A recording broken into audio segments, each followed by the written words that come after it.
বিসমিল্লাহির রহমানির রহিম। প্রিয় দেশবাসী, শিশু, কিশোর কিশোরী, তরুণ তরুণী, ছাত্রছাত্রী, বয়স্ক, বৃদ্ধ, নারী পুরুষ সবাইকে আমার সালাম জানাচ্ছি। আসসালামু আলাইকুম। শুরুতেই আপনাদের সবাইকে জানাই পবিত্র ঈদুল আজহার শুভেচ্ছা। ঈদ মোবারক। প্রতি বছরই এই দিনটি আমাদের সামনে হাজির হয় ত্যাগের এক মহান দৃষ্টান্ত হয়ে।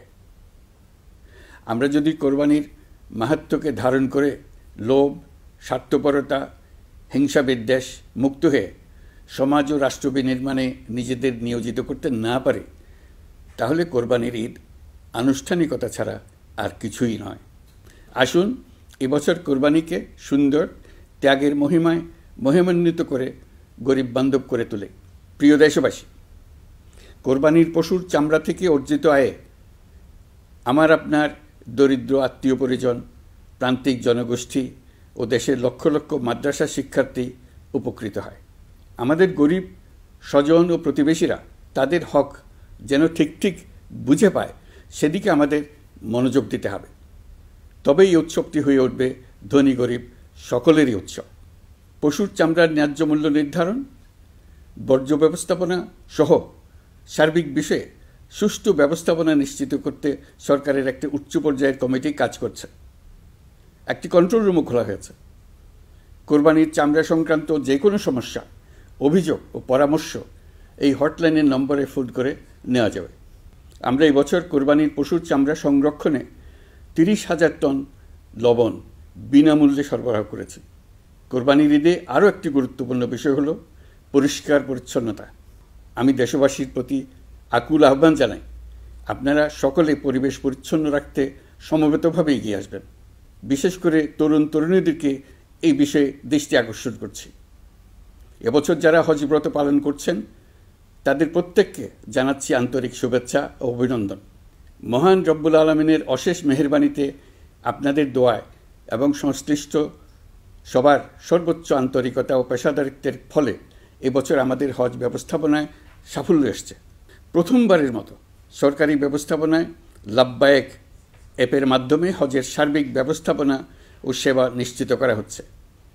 এখন পর্যন্ত হজ ব্যবস্থাপনায় কোনো অনিয়মের খবর আসেনি। টাকা দিয়েও হজে যেতে না পারার যন্ত্রণা কাউকে কাঁদতে হয়নি। হজ ক্যাম্প কিংবা বিমানবন্দরে কোনো হাজিকে প্রতিবাদ বিক্ষোভ করতে হয়নি। প্রথমবারের মতো সরকারি টাকায় কাউকে হজে পাঠানো হয়নি। প্রিয় দেশবাসী, ঈদ উল ফিতরের অভিজ্ঞতাকে কাজে লাগিয়ে দীর্ঘমেয়াদে বাজারের জিনিসপত্রের দাম স্থিতিশীল রাখতে আমরা তৎপর হয়েছি। এবার কোরবানির ঈদেও কোনো জিনিসের দাম যাতে আকস্মিকভাবে বেড়ে না যায়, সেদিকে আমরা সর্বোচ্চ নজর দিয়েছি। ফলে এবার আলু, পেঁয়াজ, ডিম, চিনি, শাকসবজি, তরিতরকারি ও মশলাসহ অধিকাংশ পণ্যের দাম গত বছরের তুলনায় কমেছে। আমরা সার্বিক বাজার ব্যবস্থাকে দুর্বৃত্তদের চক্র থেকে বের করে এনে বাজারে একটা প্রতিযোগিতামূলক পরিবেশ তৈরি করতে পেরেছি। জনগণকে ন্যায্য মূল্যে নিত্য প্রয়োজনীয় জিনিস পৌঁছে দিতে সরকারের সব রকমের চেষ্টা অব্যাহত আছে। পাশাপাশি এই কোরবানির ঈদেও দেশবাসী যাতে নির্বিঘ্নে নিজেদের দেশের বাড়িতে যাতায়াত করতে পারেন, সেজন্য সরকার সর্বোচ্চ ব্যবস্থা নিয়েছে। আইনশৃঙ্খলা বাহিনীর সদস্যরা মানুষের জানমালের নিরাপত্তায় সজাগ রয়েছেন। ঈদের ছুটির মধ্যেও বিপুল সংখ্যক কর্মকর্তা কর্মচারী এবং পুলিশ ও সেনাবাহিনীর সদস্যরা অক্লান্ত পরিশ্রম করছেন। আমি তাদের প্রতি আন্তরিক কৃতজ্ঞতা জানাচ্ছি। শুধু ঈদের সময় নয়, আগামী দিনে কখনোই বাস, রেল ও বিমান যাত্রায় কোনো ধরনের অনিয়ম যাতে না হয়, সেজন্য সরকার একটি কেন্দ্রীয় অনলাইন টিকেটিং প্ল্যাটফর্ম করতে যাচ্ছে, যেখানে এই একই প্ল্যাটফর্ম থেকেই যাত্রীরা খুব সহজেই বাস, ট্রেন ও ফ্লাইটের টিকিট ক্রয় করতে পারবেন। একই রকমভাবে সব ধরনের সরকারি সেবা যাতে জনগণের দোরগোড়ায় পৌঁছে যায়, সেজন্য নাগরিক সেবা বাংলাদেশ এই নামে একটি সেন্টার পরিচালিত হচ্ছে। দেশের সর্বত্র শহরে, হাটে বাজারে তরুণ তরুণীদের মাধ্যমে বেসরকারি ব্যবস্থাপনায় সার্ভিস সেন্টার স্থাপনের কাজ শুরু করেছে। এটি ঢাকা শহরে কয়েকটি সেবা কেন্দ্রের মাধ্যমে শুরু হয়েছে। প্রশিক্ষণপ্রাপ্ত স্থানীয় তরুণ উদ্যোক্তারা নাগরিক সেবা কেন্দ্র থেকে সাধারণ নাগরিকদের এনআইডি, পাসপোর্ট, লাইসেন্স, পুলিশের কাছে জিডি করা, কর ফাইলিং করা সহ বিভিন্ন সরকারি ডিজিটাল সেবা দেবেন। এর ফলে দালাল চক্রের খপ্পর থেকে মুক্তি পাওয়া যাবে, নানা রকম হয়রানি ও ভোগান্তি কমবে বলে আমরা আশাবাদী। এই প্রজেক্ট শূন্য বাজেটে আমরা শুরু করেছি। দেশের বিদ্যমান অব্যবহৃত সম্পদ ব্যবহার করেই সামনে এগিয়ে চলা সম্ভব, এটাই আমরা বাস্তবে করে দেখার চেষ্টা করছি। আমাদের চেষ্টা হচ্ছে প্রতিটি মন্ত্রণালয় থেকে যতগুলি সেবা এর আওতায় আনা যায় সবগুলোকে নিয়ে আসা। আমরা চেষ্টা করছি যাতে শিশু জন্মগ্রহণ করা মাত্রই তার জন্মসনদ পেয়ে যায়, ওটাই হবে তার নাগরিক স্বীকৃতি এবং রাষ্ট্র কর্তৃক তার দায়িত্ব গ্রহণের অঙ্গীকার। ওইখান থেকেই যাবতীয় সকল সনদ সে তার নাগরিক অধিকার হিসেবে ক্রমাগতভাবে সম্মানের সঙ্গে পেতে থাকবে। এক অফিস থেকে আরেক অফিসে তার দৌড়াতে হবে না, দালালের পেছনে মাসের পর মাস ঘুরতে হবে না। বিদেশ সফরে গেলে সেখানকার প্রবাসী বাংলাদেশিরা প্রায় আমাদেরকে সরকারি সেবা পেতে নানা রকম দুর্ভোগের কথা জানান। প্রবাসীদের জন্য বিদেশে তাদের নিজ নিজ শহরে আমরা বেসরকারি উদ্যোগে পরিচালিত নাগরিক সেবা কেন্দ্র স্থাপনের উদ্যোগ নিচ্ছি। সেখান থেকে তারা পাসপোর্ট নবায়ন, জাতীয় পরিচয়পত্র ইত্যাদি সংগ্রহ করতে পারবেন। এগুলো কঠিন কাজ, এগুলোকে কঠিন করা হয়েছে, কিন্তু এখন সরকারের অভ্যন্তরে সাহসী ও উদ্যোগী সিনিয়র সচিব এবং ডিজিদের সহযোগিতায় অন্তর্বর্তী সরকারের মেয়াদকালে আমরা এটা সমাপ্ত করতে বদ্ধপরিকর। প্রিয় দেশবাসী, আপনারা জানেন ঐতিহাসিক অভ্যুত্থানের পর এই সরকার যখন দায়িত্ব গ্রহণ করে তখন দেশের অর্থনৈতিক অবস্থা ছিল ভয়াবহ। ভয়ঙ্করভাবে যুদ্ধবিধ্বস্ত দেশের অর্থনীতিও এতটা খারাপ থাকে না যতটা খারাপ করে দিয়েছে 16 বছরের লাগামহীন লুটপাটতন্ত্র। আশার বিষয় হচ্ছে শুধু ব্যাংক নয়, প্রত্যেকটি আর্থিক প্রতিষ্ঠান এখন ঘুরে দাঁড়িয়েছে। জনগণের আমানত এখন নিরাপদ। অর্থনীতির অধিকাংশ সূচক ইতিবাচক ধারায় ফিরে এসছে। আমাদের অর্থনীতির ইতিবাচক ধারা বিদেশি বিনিয়োগকারীদেরকেও আকৃষ্ট করছে। বৈদেশিক মুদ্রার রিজার্ভ শূন্যে নেমে যাওয়ার ভয়ে পতিত সরকার বিদেশি ব্যবসায়ীদের আয় নিজ দেশে নিতে দিচ্ছিল না। আমরা সেটা নিরসন করেছি, বৈদেশিক মুদ্রার রিজার্ভকে ইতিবাচক অবস্থায় নিয়ে আসতে পেরেছি। এই অর্থ বছরে আমরা চেষ্টা করেছি এমন একটি বাজেট দিতে যা সত্যিকার অর্থে জনকল্যাণমুখী হয়। দেশের ইতিহাসে প্রথমবারের মতো একটি বাজেট তার আগের বছরের চেয়ে ছোট হয়েছে। প্রবৃত্তিকেন্দ্রিক ধারণা থেকে সরে এসে আমরা চেষ্টা করেছি সামগ্রিক উন্নয়নের ধারণায় জোর দিতে। এই বাজেট প্রথাগত ভৌত অবকাঠামো তৈরির খতিয়ান নয়। এই বাজেটে প্রাধান্য দেওয়া হয়েছে মানুষকে। নজরদারি বৃদ্ধির ফলে রপ্তানি আয় বেড়েছে। অর্থনীতির দুঃসময়ে আমাদের প্রবাসী ভাই বোনেরা রেমিটেন্স যোদ্ধা হিসেবে এগিয়ে এসছেন, যার ফলে রেমিটেন্স প্রবাহ উল্লেখযোগ্যভাবে বৃদ্ধি পেয়েছে। আমি জাতির পক্ষ থেকে সকল রেমিটেন্স যোদ্ধাকে কৃতজ্ঞতা জানাচ্ছি। স্বৈরাচারী সরকারের পতনের পর অর্থ পাচার রোধে কঠিন পদক্ষেপ নিয়েছে অন্তর্বর্তী সরকার। এছাড়া পুরনো আমদানির দায় পরিশোধ হওয়ায় বৈদেশিক মুদ্রার রিজার্ভের উপরও চাপও কমেছে।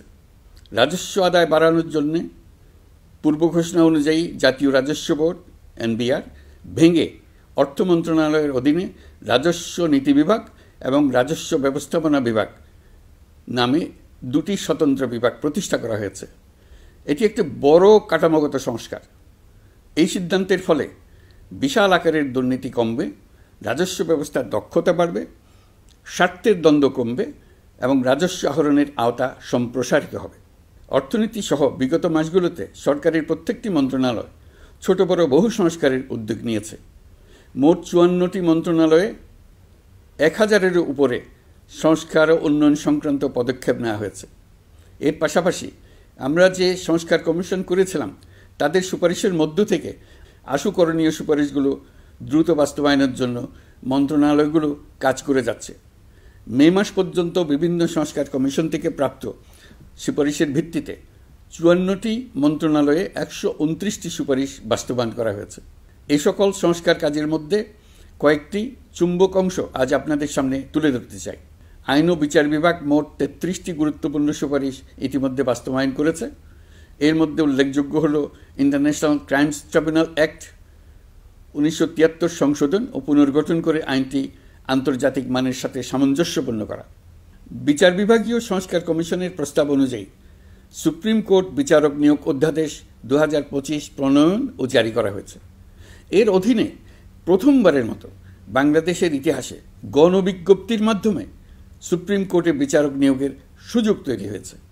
দেওয়ানি কার্যবিধির সংশোধন করা হয়েছে, যার ফলে এখন বাদীকে আর দিনের পর দিন সশরীরে আদালতে যেতে হবে না। এক একটি দেওয়ানি মামলা নিষ্পত্তি হতে আগে যত সময় লাগত, এই সংশোধনীর ফলে সময়সীমা অর্ধেকে কমিয়ে আনা সম্ভব হবে বলে আমরা মনে করছি। দেশের 1000-এর বেশি অবকাঠামো এবং প্রতিষ্ঠানের নাম পলাতক প্রধানমন্ত্রীর বাবা, মা, ভাই, বোন, আত্মীয় স্বজনের নামে প্রতিষ্ঠিত করা হয়েছিল। তার মধ্যে ছিল সেনানিবাস, বিমানঘাঁটি, নৌবাহিনীর জাহাজ, মেগা সেতু, সড়ক, স্থাপনা, স্কুল, কলেজ, বিশ্ববিদ্যালয়, হাসপাতাল, গবেষণা কেন্দ্র, আরও বহু কিছু। এগুলোর সব নাম পরিবর্তন করা হয়েছে। নারী ও শিশু নির্যাতন দমন আইন সংশোধন করা হয়েছে। প্রবাসী ভাই বোনদের অনেক দিনের দাবির পরিপ্রেক্ষিতে পাওয়ার অফ অ্যাটর্নি বিধিমালা সংশোধন করা হয়েছে। এখন পুরনো পাসপোর্টে নো ভিসা রিকোয়ার্ড স্টিকার থাকলে কিংবা জন্মসনদ থাকলে বিদেশ থেকে পাওয়ার অফ অ্যাটর্নি সম্পাদন করতে পারবে। আগামী 2 মাসের মধ্যে আইনগত সহায়তা কার্যক্রম ব্যাপকভাবে বিস্তার করা হবে। বছরে এখন গড়ে 35,000 মামলা নিষ্পত্তি হয়। আমাদের লক্ষ্য এটিকে 2 লক্ষ মামলায় উন্নতি করা। মামলা দায়েরের 48 ঘন্টার মধ্যেই যাদের বিরুদ্ধে মামলার কোনো ভিত্তি নেই তাদের বাদ দেওয়ার ব্যবস্থা করা হচ্ছে। আমরা সর্বোচ্চ চেষ্টা করেছি দেশের মানুষকে লুটপাটতন্ত্র থেকে বের করে আনতে। আপনারা জানেন, বিগত 16 বছরে উন্নয়নের নামে মেগা প্রকল্প নিয়ে কী পরিমাণ লুটপাট হয়েছে। মেগা প্রকল্পগুলো যেন হয়ে উঠেছিল মেগা ডাকাতির প্রকল্প। আমরা দায়িত্ব গ্রহণের পরপরই বিভিন্ন উন্নয়ন প্রকল্প পুনরায় মূল্যায়ন করে দেখেছি যে প্রায় সব প্রকল্পেই ভৌতিক ব্যয় ধরা হয়েছে। শুধুমাত্র সড়ক, পরিবহন ও মহাসড়ক বিভাগ, সেতু বিভাগ, রেল মন্ত্রণালয়, বিদ্যুৎ বিভাগ, জ্বালানি ও খনিজ সম্পদ বিভাগ, এই 5টি বিভাগে ব্যয় সংকোচ করা হয়েছে 46,308 কোটি টাকা। এই টাকা দিয়ে জ্বালানি খাতে সমস্ত বকেয়া মিটিয়ে দিয়ে বকেয়ার পরিমাণ শূন্যে নামিয়ে আনা হয়েছে। বৈদেশিক ঋণ পরিশোধ করে সব ধরনের ঋণের ফাঁদ থেকে বেরিয়ে আসা আমাদের অগ্রাধিকার। দেশে বিনিয়োগ বাড়ানো ও নতুন কর্মসংস্থান তৈরিতে আমাদের গুরুত্ব দিতেই হবে। তা না হলে এদেশকে আমরা যে স্থানে নিয়ে যেতে চাই সেখানে নিয়ে যাওয়া সম্ভব হবে না। বিনিয়োগ ও কর্মসংস্থানের ব্যাপারে রাজনৈতিক দল ও জনগণ আমাদের সর্বাত্মক সমর্থন করছেন।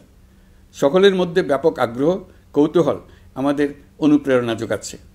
সংশ্লিষ্টদের সঙ্গে আলোচনা করে বিনিয়োগ পরিবেশ উন্নত করতে 30টি মূল সংস্কার কাজকে অগ্রাধিকার দেওয়া হয়েছে এবং ইতিমধ্যে 18টি সুপারিশ বাস্তবায়ন করা হয়েছে।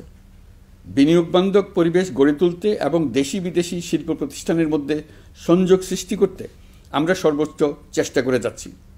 গত অক্টোবর হতে মার্চ পর্যন্ত নেট বিদেশি বিনিয়োগ এসছে মোট 756 মিলিয়ন মার্কিন ডলার, অর্থাৎ প্রায় 9,247 কোটি টাকা। বাংলাদেশ ইনভেস্টমেন্ট সামিট 2025-এ নির্দিষ্ট খাতভিত্তিক সেশনের মাধ্যমে ব্যবসায়ী চেম্বার, ব্যাংক ও বেসরকারি খাতের অন্যান্য অংশীদারদের মধ্যে আলোচনা হয়েছে। ইনভেস্টমেন্ট সামিটে বিদেশি বিনিয়োগকারীরা ও রাজনৈতিক দলগুলোর মধ্যেও আলোচনার জন্য আলাদা ব্যবস্থা রাখা হয়েছিল, যাতে করে পরবর্তীতে যে দলই ক্ষমতায় আসুক না কেন তারা যেন বিনিয়োগ বান্ধব বাংলাদেশ গড়তে নিজেদের প্রতিশ্রুতির কথা জানাতে পারেন। সম্প্রতি চীনের বাণিজ্যমন্ত্রী চীনের 100টি কোম্পানির প্রায় 150 বিনিয়োগকারী ও ব্যবসায়ী নিয়ে বাংলাদেশে এসছেন। আমরা আশা করছি খুব দ্রুতই বড় আকারের বিদেশি বিনিয়োগ দেখতে পাব। সম্প্রতি আমি চীন, কাতার, জাপান সহ কয়েকটি দেশ সফর করেছি। এসব সফরেও বিভিন্ন বৈঠকে বাংলাদেশের অর্থনৈতিক সম্ভাবনা অগ্রগতির কথা তুলে ধরেছে। দ্বিপাক্ষিক বাণিজ্য বিনিয়োগের বিষয়ে ফলপ্রসূ আলোচনা হয়েছে। আরও বেশি সংখ্যক বাংলাদেশি যাতে বিদেশে কর্মসংস্থানের সুযোগ পায় সে চেষ্টা করেছে। বাংলাদেশে কাতারি বিনিয়োগকারীদের জন্য একটি বিশেষ অর্থনৈতিক অঞ্চল গড়ে তোলার বিষয়ে আমাদের মধ্যে আলোচনা হয়েছে। বাংলাদেশের লাখো লাখো ছেলেমেয়েরা মাদ্রাসায় পড়াশোনা করে, তাদের জন্য প্রযুক্তি শিক্ষা ও বিদেশি ভাষা শিক্ষা চালু করতে আমরা কাতার চ্যারিটির সাহায্য চেয়েছি। গত মাসে আমি জাপান সফরে গিয়েছিলাম। এই সফরে জাপানের প্রধানমন্ত্রী বাংলাদেশকে বাজেট সহায়তা ও রেলপথ উন্নয়নের জন্য $1 বিলিয়ন মার্কিন ডলারের ঋণ ঘোষণা করেছেন। দ্বিপাক্ষিক 3টি চুক্তিপত্র বিনিময় হয়েছে। এই সফরে 2 দেশের মধ্যে অর্থনৈতিক বিনিয়োগ ও অন্যান্য সহযোগিতার ক্ষেত্রে 6টি সমঝোতা স্মারক অর্থাৎ MOU স্বাক্ষর হয়েছে। বাংলাদেশের কর্মশক্তির দক্ষতা বৃদ্ধি এবং জাপানে তাদের কর্মসংস্থান সহজতর করার লক্ষ্যে জাপানের সঙ্গে আমরা 2টি সমঝোতা স্মারকে স্বাক্ষর করেছি। জাপানের শ্রমিক সংকট রয়েছে, আমরা আগামী 5 বছরে জাপানে 1 লক্ষ কর্মী পাঠানোর চুক্তি সই করেছি। এর চাইতে আরও বেশি শ্রমিক ক্রমাগতভাবে পাঠানোর আয়োজন করে এসছে। প্রিয় দেশবাসী, 1971 সালে বাংলাদেশ স্বাধীন হওয়ার পর অর্থনৈতিকভাবে আমাদের যে উন্নতির শিখরে থাকার কথা ছিল, বিশ্বের কাছে মাথা উঁচু করে দাঁড়াবার কথা ছিল, সেই উচ্চতায় আমরা পৌঁছতে পারিনি। আমরা চাই বাংলাদেশ দক্ষিণ এশিয়ার অর্থনৈতিক প্রাণকেন্দ্র হিসেবে প্রতিষ্ঠিত হোক। এই কারণে বিনিয়োগ পরিষেবার উন্নয়নের পাশাপাশি বন্দরের সক্ষমতা বাড়াতে উদ্যোগ নিয়েছি। এটা করা সম্ভব না হলে দেশের কোটি কোটি মানুষের বেকারত্ব ঘুচবে না, অর্থনৈতিক সংকট রয়েই যাবে। চট্টগ্রাম বন্দর নিয়ে অনেকের মধ্যে কৌতূহল তৈরি হয়েছে। মাঝে মাঝে এমন কথাও শুনেছি যে এই বন্দর বিদেশিদেরকে নাকি দিয়ে দেওয়া হচ্ছে। আমি আগেও জানিয়েছি, চট্টগ্রাম বন্দর হলো বাংলাদেশের অর্থনীতির হৃৎপিণ্ড। বর্তমানে এই হৃৎপিণ্ড অতি দুর্বল। এখন যে অবস্থায় আছে সেই অবস্থায় তাকে রেখে দিলে আমাদের অর্থনীতিকে সামনে এগিয়ে নিয়ে যাওয়া সম্ভব হবে না। এই হৃৎপিণ্ডকে বড় করতে হবে, মজবুত করতে হবে, সুঠাম করতে হবে। তা করতে হলে বহু উদ্যোগ গ্রহণ করতে হবে, অভিজ্ঞদের সাহায্য লাগবে। আমরা যাদের সঙ্গে যোগাযোগ করেছি তারা বন্দর ব্যবস্থাপনায় বিশ্বের সেরা, সবচেয়ে অভিজ্ঞ। তারা ইউরোপ, কানাডা, অস্ট্রেলিয়া, চীন, দক্ষিণ কোরিয়া, ভারত, পাকিস্তান, তুরস্ক, মধ্যপ্রাচ্য ও আফ্রিকা সহ বিশ্বজুড়ে বন্দর পরিচালনা করে। তাদের কাজ বন্দর ব্যবস্থাপনা। আমাদের লক্ষ্য হলো বন্দর ব্যবস্থাপনার কাজ যত তাড়াতাড়ি সম্ভব তাদের কাছ থেকে শিখে নেওয়া। আমি গ্যারান্টি দিয়ে বলতে পারি, যদি 31 সালের মধ্যে আমরা বন্দরের কাজ শিখে ফেলি, এর পরবর্তী 5 বছরে অর্থাৎ 36 সালের মধ্যে পৃথিবীর যত দেশে যত বন্দর এই কোম্পানিগুলো চালায় তাদের বহু বন্দর এই বাংলাদেশিরাই পরিচালনা করবে। আপনারা যে বন্দরেই পা দেবেন দেখবেন সেখানে বাংলাদেশিরা আছেন। বহু লোকের কর্মসংস্থান হবে, বহু লোকের উপরে ওঠার সুযোগ হবে। তাদের নিজেদের প্রয়োজনেই তারা আমাদের চাকরি দেবে। আগে যে কোনো জাহাজে চড়লে দেখতাম জাহাজের নাবিক চট্টগ্রামের কিংবা সিলেটের। বন্দরের কাজ একবার শিখে নিতে পারলে ভবিষ্যতে আমরা যে বন্দরে যাব না কেন দেখব সেখানে চট্টগ্রাম, নোয়াখালী, সিলেট আর বরিশালের লোক, বাংলাদেশের লোক। আমাদের বন্দর যদি আধুনিক হয় তা শুধু বাংলাদেশের অর্থনীতিতেই ভূমিকা রাখবে না, বরং আমরা নেপাল, ভুটান সহ পার্শ্ববর্তী সকল দেশের অর্থনীতিতে ইতিবাচক ভূমিকা রাখতে সক্ষম হব। এই বন্দরই হবে অঞ্চলের অর্থনীতির সমৃদ্ধির চাবিকাঠি। কুমিরা থেকে টেকনাফ পর্যন্ত নানা বন্দরের কর্মচাঞ্চল্যে সমগ্র উপকূল অঞ্চল দক্ষিণ এশিয়ার একটি গুরুত্বপূর্ণ অর্থনৈতিক প্রাণকেন্দ্র হিসেবে প্রতিষ্ঠিত হবে। এই পুরো অঞ্চলে অনেকগুলো শিল্পাঞ্চল গড়ে উঠবে শুধু সমুদ্রের সান্নিধ্য এবং তার ব্যবহারের দক্ষতার কারণে। তার সঙ্গে গড়ে উঠবে আরেকটি নতুন শিল্প, আধুনিক পদ্ধতিতে সমুদ্রে মাছ পালন, আহরণ ও প্রক্রিয়াজাতকরণের শিল্প। এটি আরেকটি নতুন জগৎ সৃষ্টি করবে। এই ব্যাপারে আমরা আমাদের বন্ধু দেশগুলোর সঙ্গে আলোচনা শুরু করেছি এবং তারা উৎসাহ সহকারে সাড়া দিয়েছেন।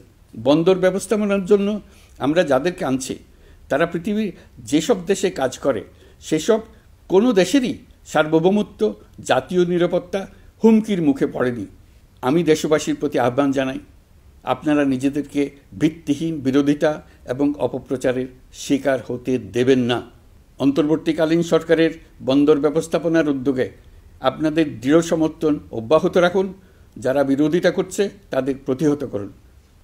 আপনারা জানেন আমাদের দেশে এখন 12 লক্ষ রোহিঙ্গা বসবাস করছে। প্রায় 1 লাখ রোহিঙ্গা এসছে 2023 সাল থেকে 2024 সালের সেপ্টেম্বর সময়কালে, যখন রাখাইন রাজ্যে ব্যাপক যুদ্ধাবস্থা বিরাজ করছিল। সেখানে চলমান সংঘাত ও মানবিক পরিস্থিতির কারণে এখনও অনেকে আসতে চেষ্টা করছেন। রোহিঙ্গাদের বাংলাদেশে আসা বন্ধ করতে এবং যারা ইতিমধ্যে বাংলাদেশে অবস্থান করছেন তাদের প্রত্যাবাসনের জন্য আমরা উদ্যোগ নিয়েছি। আমরা যখন দায়িত্ব গ্রহণ করেছিলাম তখন রোহিঙ্গা ইস্যুটিকে প্রায় মৃত অবস্থায় পেয়েছিলাম। আন্তর্জাতিক এজেন্ডা থেকে ইস্যুটি ঝরে পড়েছিল। সেই অবস্থা থেকে আমরা ইস্যুটিকে বিশ্ববাসীর দৃষ্টির সম্মুখভাবে নিয়ে আসতে পেরেছি। আমি গত বছর সেপ্টেম্বর মাসে জাতিসংঘ সাধারণ পরিষদে রোহিঙ্গা বিষয়ক একটি আন্তর্জাতিক সম্মেলন অনুষ্ঠানের আহ্বান জানিয়েছিলাম।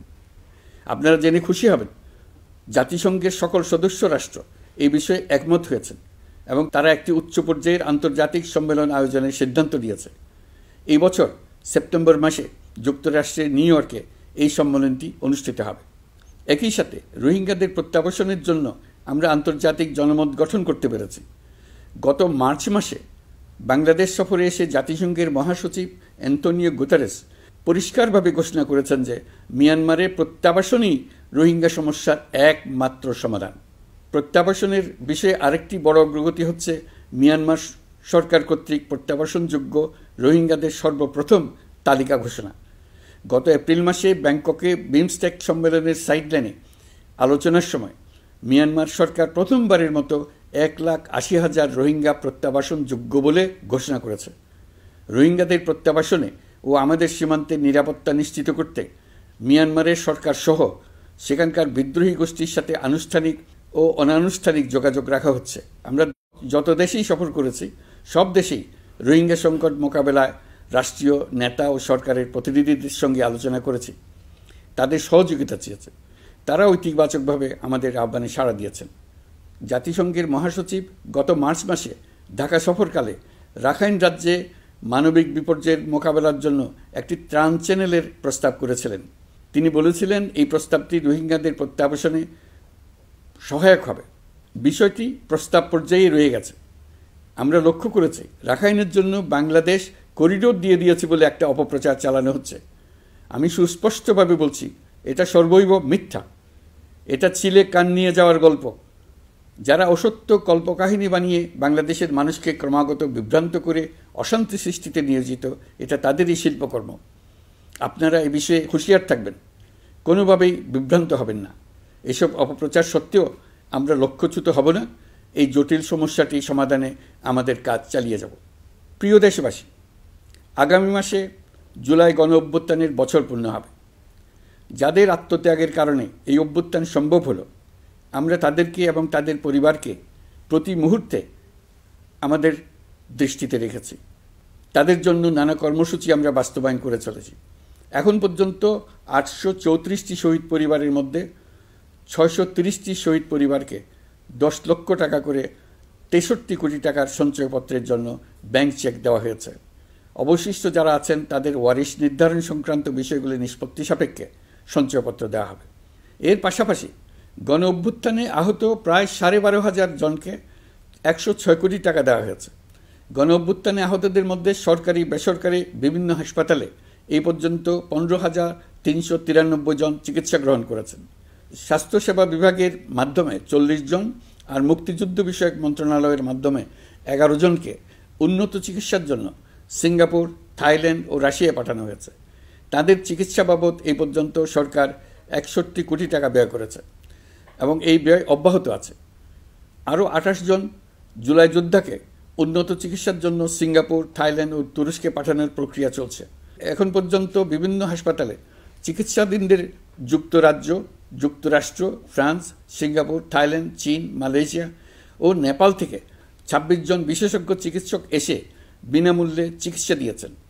এই চিকিৎসকবৃন্দ শুধু যাতায়াত খরচ গ্রহণ করেছেন, এর বেশি কিছু তারা গ্রহণ করতে চান নাই। আমরা তাদের প্রতি কৃতজ্ঞ। এই পর্যন্ত শহীদ পরিবারগুলোকে সঞ্চয়পত্র প্রদান, আহত ব্যক্তিদের চিকিৎসা ও চেক প্রদান বাবদ সরকার মোট 285 কোটি টাকা ব্যয় করেছে।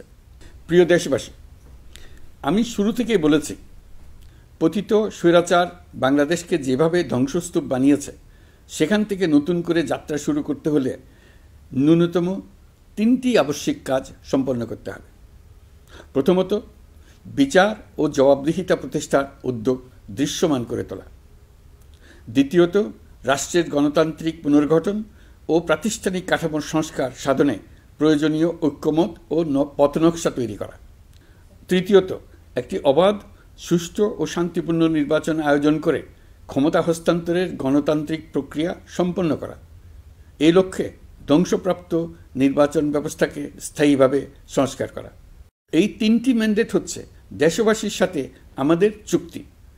24-এর শহীদের রক্তে ভেজা এই চুক্তি আপনাদের সার্বিক সমর্থন, আস্থা ও সহযোগিতা নিয়ে এবং পতিত শক্তি ও তার দোসরদের সৃষ্ট সকল বাধা বিপত্তিকে পরাভূত করে আমরা সম্মিলিতভাবে বাস্তবায়ন করতে সক্ষম হব বলে আমার দৃঢ় বিশ্বাস। গত বছর জুলাই আগস্ট মাসে সংঘটিত হত্যাযজ্ঞ সহ বিগত 16 বছরের গুম খুন নির্যাতনের সত্য উদ্ঘাটন এবং আর্থিক খাতের সীমাহীন দুর্নীতি, অনিয়ম ও অপরাধের বিচার প্রক্রিয়া আমরা শুরু করেছি। মানবতা বিরোধী অপরাধের বিচারের জন্য আন্তর্জাতিক অপরাধ ট্রাইব্যুনাল গঠনের পর প্রসিকিউশন টিম গঠন ও তদন্ত কর্মকর্তা নিয়োগের পাশাপাশি বিচারিক কার্যক্রম পরিচালনা প্রক্রিয়াধীন ছিল। যত দ্রুত সম্ভব বিচার কাজ শুরুর ব্যাপারে আমরা আশাবাদী ছিলাম। আপনারা জানেন, জুলাইয়ে সংঘটিত হত্যাযজ্ঞের বিচার ইতিমধ্যে শুরু হয়ে গেছে। বিচার কাজ যেন দ্রুত গতিতে সম্পন্ন হয় সেজন্য সরকারের পক্ষ থেকে যত রকম সহযোগিতা প্রয়োজন আমরা তা দিচ্ছি। বিচারের জন্য আন্তর্জাতিক অপরাধ ট্রাইব্যুনালের এজলাস কক্ষ ডিজিটাল প্রযুক্তিতে সমৃদ্ধ করা হয়েছে। ইতিহাসে প্রথমবারের মতো কোনো বিচার পর্ব আদালতের অনুমতিক্রমে সরাসরি কিংবা রেকর্ডকৃত পদ্ধতিতে গণমাধ্যমে প্রচারিত হচ্ছে। আমরা বিশ্বাস করি এতে করে বিচার বিভাগের প্রতি মানুষের আস্থা বাড়বে, বিচার নিয়ে অপপ্রচার বন্ধ হবে। প্রসিকিউশন বলছে, বিগত সরকার পতনের পর তাদের আজ্ঞাবহ ব্যক্তিরা বিভিন্ন গুরুত্বপূর্ণ সাক্ষ্য প্রমাণ বিনষ্ট করার চেষ্টা করেছে। থানা, হাসপাতাল সহ গুরুত্বপূর্ণ স্থানের দলিলপত্র পুড়িয়ে বা লুকিয়ে নষ্ট করার চেষ্টা করা হয়েছে। বিভিন্ন অপরাধমূলক স্থাপনার আকার, আকৃতি, দেয়াল ইত্যাদি ভেঙে এবং বিকৃত করে প্রমাণ লুকানোর চেষ্টা করা হয়েছে। বিভিন্ন ডিজিটাল এভিডেন্স যেমন ভিডিও, অডিও, ইন্টারনেট ডেটা যেগুলো ডিলিট বা ধ্বংস করার চেষ্টা করা হয়েছে, তদন্ত কর্মকর্তারা সর্বাধুনিক প্রযুক্তি ব্যবহার করে সেগুলো রিকভার এবং রেস্টোর করার কাজ করছেন। এই কাজে আমরা দেশবাসীর কাছেও সহযোগিতা কামনা করছি। স্বৈরাচারী সরকারের আমলে গত 16 বছরে রাজনৈতিক ভিন্নমত দমনের জন্য বিপুল সংখ্যক মানুষকে গুম করা হয়েছিল। এই মানুষগুলোকে এমন সব বন্দিশালায় আটকে রাখা হয়েছিল যাদের কোনোটির আয়তন ছিল মাত্র 3 ফিট বাই 3 ফিট। গুমের ঘটনা তদন্ত ও এই ভয়াবহ অপরাধের সঙ্গে যারা জড়িত তাদের বিচারের জন্য একটি স্বাধীন গুম সংক্রান্ত কমিশন নিরলসভাবে কাজ করে যাচ্ছে। তারা গুমের এমন রোমহর্ষক ঘটনা আবিষ্কার করেছে যা নিষ্ঠুরতার চূড়ান্ত সীমা ছাড়িয়ে গেছে। মানুষকে পেট কেটে সিমেন্টের বস্তা ঢুকিয়ে নদীতে ডুবিয়ে দেওয়া হতো, ইঞ্জেকশন দিয়ে অজ্ঞান করে জ্বলন্ত ইটভাটায় নিক্ষেপ করা হতো, ট্রেন ও গাড়ির নিচে ছুঁড়ে ফেলা হতো। কমিশন এখন পর্যন্ত 2টি অন্তর্বর্তীকালীন প্রতিবেদন জমা দিয়েছে। তারা এখনও প্রতিনিয়ত নতুন অভিযোগ পাচ্ছে। ইতিমধ্যে গুমের তদন্ত কার্যক্রমের জন্য ঢাকা শহরের 3টি, চাঁপাইনবাবগঞ্জ ও বগুড়া জেলায় 3টি গুমের কেন্দ্র পরিদর্শন ও সাক্ষ্য গ্রহণ করা হয়েছে। তদন্ত কাজে মানুষের সম্পৃক্ততা বাড়াতে বিশ্ববিদ্যালয়, মাদ্রাসা পর্যায়ে গণশুনানি গ্রহণ করা হয়েছে। মোট 8 শতাধিক শিক্ষার্থী, শিক্ষক, সাধারণ মানুষ গণশুনানিতে অংশ নিয়েছেন। গুম সংক্রান্ত বেশ কিছু অভিযোগ ইতিমধ্যে আন্তর্জাতিক অপরাধ ট্রাইব্যুনালের তদন্ত সংস্থার কাছে জমা হয়েছে। এছাড়াও এই সংক্রান্ত একটা আইন প্রণয়নের কাজ প্রায় শেষ পর্যায়ে আছে। অল্প কিছুদিনের মধ্যেই এটি চূড়ান্ত হবে বলে আশা করছি। গত 16 বছর ধরে এদেশের প্রতিটি স্তরে অপরাধ, অনিয়ম, দুর্নীতির ভাইরাস ছড়িয়ে পড়েছিল। এই রোগাক্রান্ত রাষ্ট্র ব্যবস্থাকে রোগমুক্ত করে জনগণের কল্যাণমুখী করতে হলে আমাদের রাজনৈতিক দলগুলোর সক্রিয় অংশগ্রহণ জরুরি। আমরা দায়িত্ব নেবার পর থেকেই রাজনৈতিক দলগুলোর সাথে নিয়মিত যোগাযোগ রেখেছি। বিভিন্ন ইস্যুতে রাজনৈতিক নেতাদের সঙ্গে আলাদা এবং একত্রিতভাবে বৈঠক করেছি। সর্বশেষ গত মাসের শেষ সপ্তাহেও বিভিন্ন রাজনৈতিক দলের নেতৃবৃন্দের সঙ্গে আমি বৈঠক করেছি এবং চলতি সপ্তাহে জাতীয় ঐক্যমত কমিশনের 2য় পর্বের আলোচনা শুরু করেছি। সরকার পরিচালনায় তারা তাদের গুরুত্বপূর্ণ মতামত তুলে ধরেছেন। রাজনৈতিক দলগুলো শুরু থেকে আমাদের সাথে সহযোগিতা করে আসছেন এবং সবসময় তারা সহযোগিতা অব্যাহত রাখার প্রতিশ্রুতি দিয়েছেন। প্রিয় দেশবাসী, আপনাদের নিশ্চয় মনে আছে জুলাই গণঅভ্যুত্থানের নেতৃত্ব অংশ নেওয়া শিক্ষার্থীরা একটি জুলাই ঘোষণাপত্র দেওয়ার কথা জানিয়েছিল। তারা আমাকেও সেখানে আমন্ত্রণ জানায়।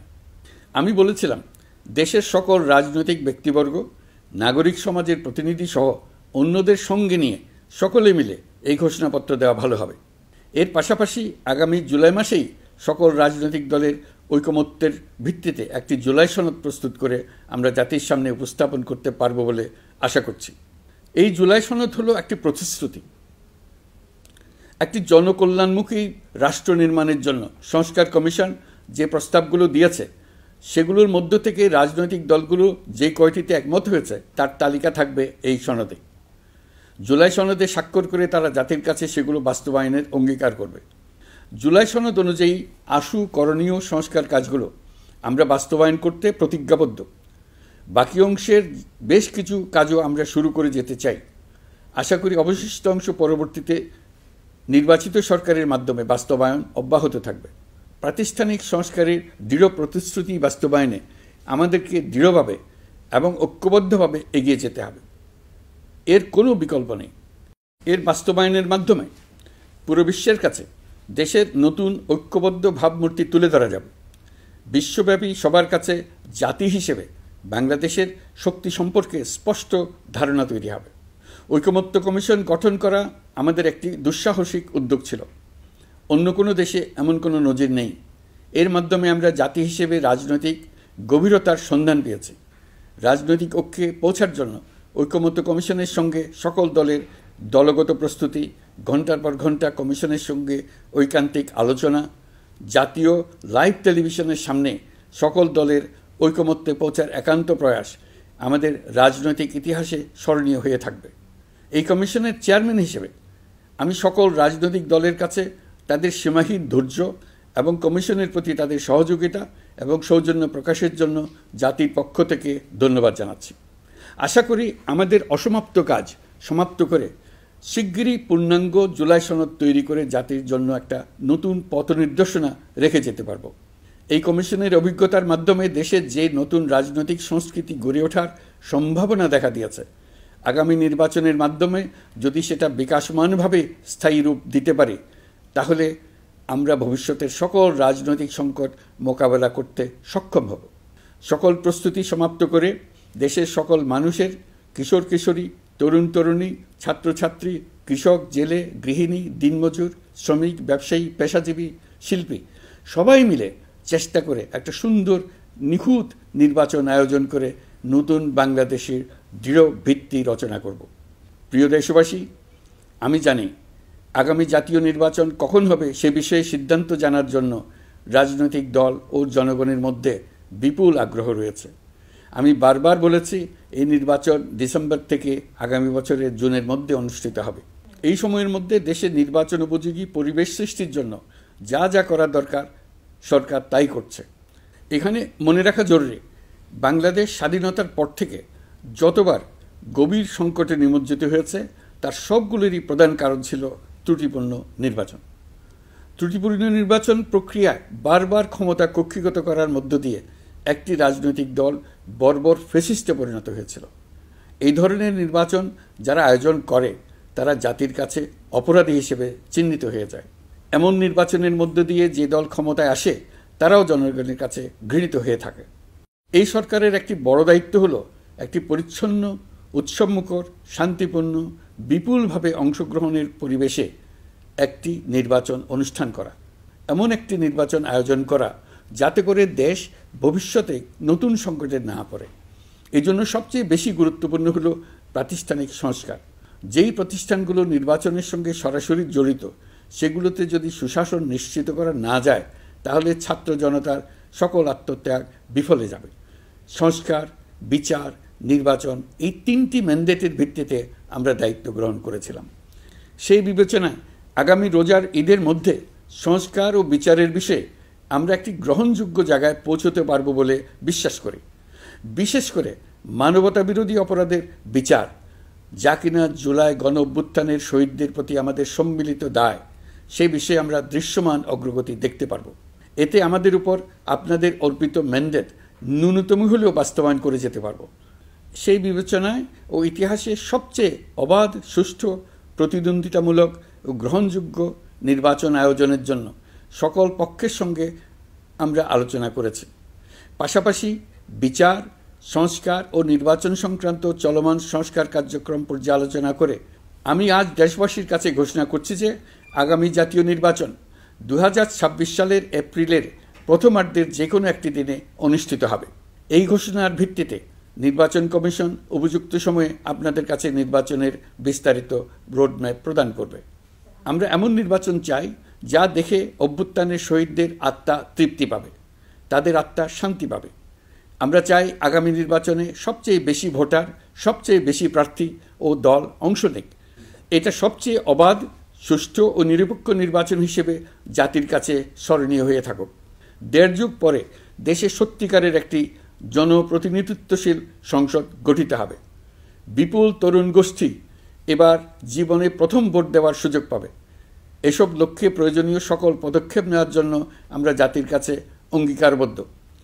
আমি দেশবাসীর প্রতি আহ্বান জানাই, আপনারা সকল রাজনৈতিক দল এবং আপনাদের এলাকার প্রার্থীদের কাছ থেকে সুনির্দিষ্ট অঙ্গীকার আদায় করে নেবেন, যেন আগামী সংসদের প্রথম অধিবেশনেই যেসব সংস্কারের প্রশ্নে ঐকমত্য অর্জিত হয়েছে তা কোনো প্রকার কাটাছেঁড়া ছাড়াই যেন তারা অনুমোদন করেন।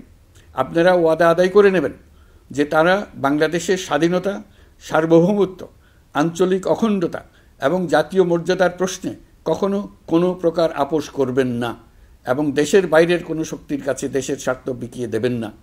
আপনারা তাদের কাছে সুনির্দিষ্ট প্রতিশ্রুতি আদায় করে নেবেন এই মর্মে যে তারা কখনোই কোনো অবস্থাতেই আপনাদের গণতান্ত্রিক অধিকার ও মানবিক মর্যাদা ক্ষুণ্ণ করবেন না। আপনারা তাদের কাছে অঙ্গীকার আদায় করে নেবেন যে তারা সম্পূর্ণ সততা ও স্বচ্ছতার সাথে দেশ পরিচালনা করবেন এবং সকল প্রকার দুর্নীতি, দলীয়করণ, টেন্ডারবাজি, সিন্ডিকেটবাজি, চাঁদাবাজি, সন্ত্রাসী কর্মকাণ্ড ইত্যাদি গণবিরোধী কাজ থেকে নিজেদেরকে সম্পূর্ণভাবে মুক্ত রাখবেন। আমি আপনাদের আবারও স্মরণ করিয়ে দিতে চাই যে এবারের নির্বাচন শুধু শান্তিপূর্ণ নির্বাচন করার বিষয় নয়, এটা ছাত্র জনতার অভ্যুত্থানের আকাঙ্ক্ষা নতুন বাংলাদেশ গড়ার নির্বাচন। এই নির্বাচনে পরিচিত দলগুলিই থাকবে, তাদের পরিচিত মার্কাগুলিই থাকবে, কিন্তু ভোটারকে বের করে আনতে হবে যে এই মার্কার পেছনে আপনার কাছে ভোট প্রার্থীরা কে কতটুকু নতুন বাংলাদেশ গড়ার জন্য প্রস্তুত, কে কতটা প্রতিজ্ঞাবদ্ধ। আমরা যারা এই নির্বাচনে ভোটার হব তারা অত্যন্ত সৌভাগ্যবান এবং সৌভাগ্যবতী। আমরা একটা অনন্য ঐতিহাসিক ভূমিকা পালনের সুযোগ ও দায়িত্ব পাচ্ছি। আমরা জাতির নতুন যাত্রাপথ তৈরি করে দেওয়ার দায়িত্ব পাচ্ছি। আমরা নতুন রাজনৈতিক সংস্কৃতি সৃষ্টির মহান সুযোগটা পাচ্ছি। আমাদের সুচিন্তিত ভোটের মাধ্যমেই নতুন বাংলাদেশ নির্মিত হবে। শহীদদের রক্তদান সার্থক হবে। আশা করি বিষয়টা নিয়ে চিন্তাভাবনা করেই সবাই ভোট কেন্দ্রে যাব এবং দৃঢ়প্রত্যয়ে ভোট দেব। এখন থেকে ভাবনা চিন্তা শুরু করুন, আলোচনা শুরু করুন। এখন থেকে আপনাদের ভোটের গুরুত্বটা বুঝে নিন। আপনার এবারের ভোটের গুরুত্ব ঐতিহাসিক মানদণ্ডে দেখা হবে। প্রিয় দেশবাসী, আমাদের সবসময় মনে রাখতে হবে পতিত ফ্যাসিবাদ ও তার দেশি বিদেশি দোসররা নতুন বাংলাদেশ গড়ার সম্মিলিত প্রচেষ্টাকে পদে পদে বাধাগ্রস্ত করার চেষ্টা চালিয়ে যাচ্ছে। তারা নানামুখী অপপ্রচারে লিপ্ত। তারা সবসময় চাইবে জুলাই অভ্যুত্থানের মাধ্যমে তৈরি হওয়া জাতীয় ঐক্যের শক্তিকে পরাভূত করতে, গণতান্ত্রিক আকাঙ্ক্ষা বাস্তবায়নের প্রচেষ্টাকে লাইনচ্যুত করতে এবং বাংলাদেশকে পুনরায় করায়ত্ত করতে। আমি আগেও বলেছি, আজ আবারও বলছি, আমরা একটা যুদ্ধ অবস্থায় আছি। এখন আমাদের একতাবদ্ধ থাকতে হবে যে কোনো মূল্যে। পরাজিত শক্তি এবং তাদের সহযোগীরা ওত পেতে বসে আছে আমাদের ছোবল মারার জন্য, আমাদের অগ্রযাত্রাকে রুখে দেওয়ার জন্য। আমরা তাদের কিছুতেই এই সুযোগ দেব না। আসুন আমরা আমাদের সম্মিলিত প্রচেষ্টায় প্রিয় মাতৃভূমির স্বাধীনতা, সার্বভৌমত্ব, আঞ্চলিক অখণ্ডতা ও জাতীয় মর্যাদার বিরুদ্ধে যে কোনো আঘাত প্রতিহত করার উদ্দেশ্যে প্রতিরোধের ঐক্যবদ্ধ সুদৃঢ় প্রাচীর গড়ে তুলি। প্রিয় দেশবাসী, সবাইকে আবার ঈদের শুভেচ্ছা ও সালাম জানাচ্ছি। মহান আল্লাহ আমাদের সহায় হন। আল্লাহ হাফেজ।